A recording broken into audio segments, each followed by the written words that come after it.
Ever wondered how to put those hinges on? These ones down here.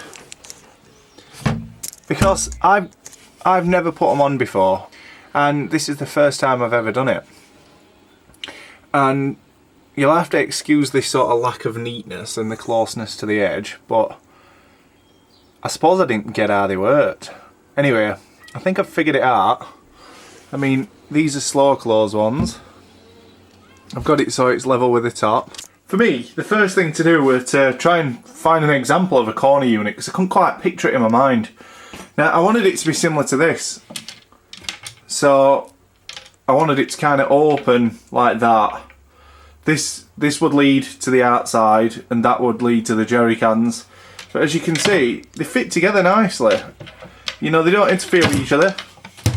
And then I noticed that actually one doesn't go behind the other as I'd imagined. So you basically have your own unit, and this has to be pretty much in line with that. That's something else I didn't realise either. I thought, you know, when I first tried putting it on, that you'd need a spacer behind it, but no, I was having problems, and it turned out it's because I weren't flush. But yeah, so now we've seen an example of what they should look like. We're going to have a go at doing it. You have to excuse the hair. We're still in closed at lockdown period. So yeah, my mate Darren, he's got this jig that he's lent me. Very straightforward to use, makes it easy to do. And I'll show you how to use it. Basically, it's just a Forstner bit that's got like a sort of guide to make sure that it's the right distance from the edge, and it keeps it kind of level like a pillar drill would. But yeah, it's pretty straightforward. Anyway, come on. Get your square. Mark how far down you want it to be.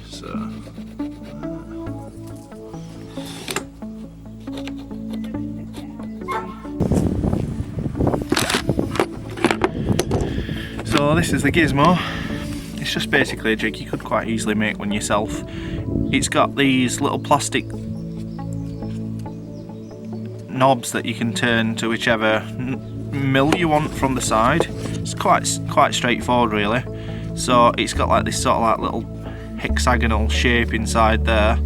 Each one is set to a certain distance from the edge. So I've set mine to 5. And this is the Forstner bit. As you can see, it's got like a sort of guide for it to hold it straight. And there is also like a depth stop as well, like a depth stop, so that you can make sure that this is the right depth for your part. I've set mine up, I don't know what number it is. Get it in. Get it lined up.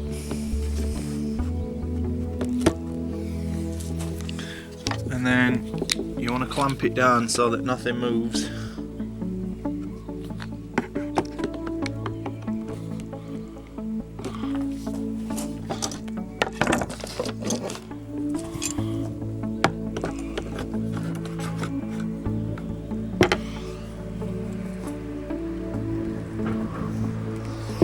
Check it's level, so we've got it 5 from edge, they're nice and tight,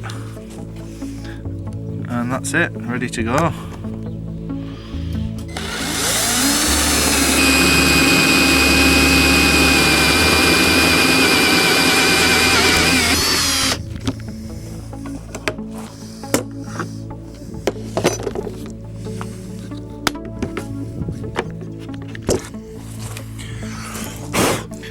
And this should slot in there perfectly. There you go, look at that.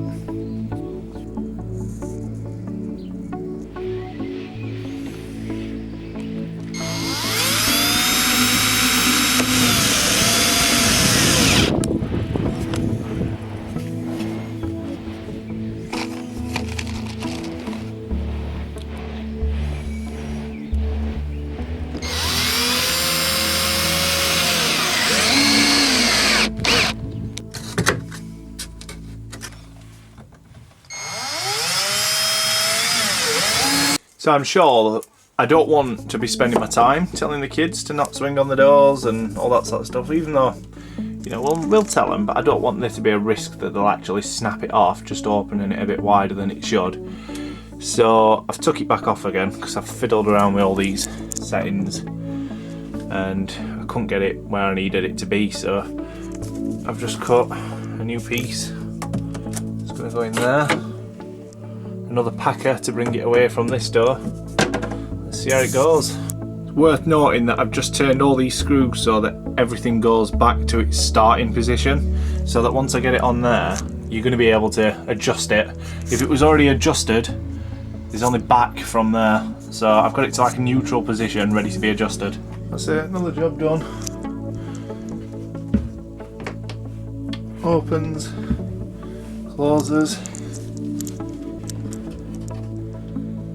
This one does the same, except we're on a hill, so it wants to go back that way.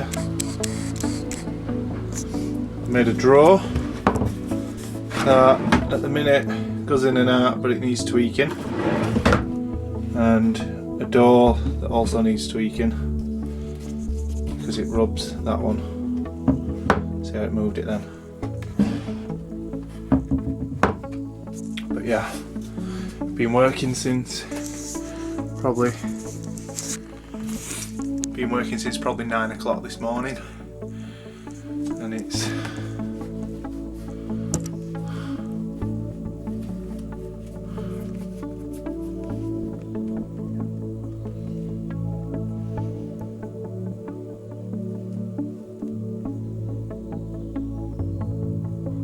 nine o'clock this evening, so 12 hours. It's been like that pretty much every day as well.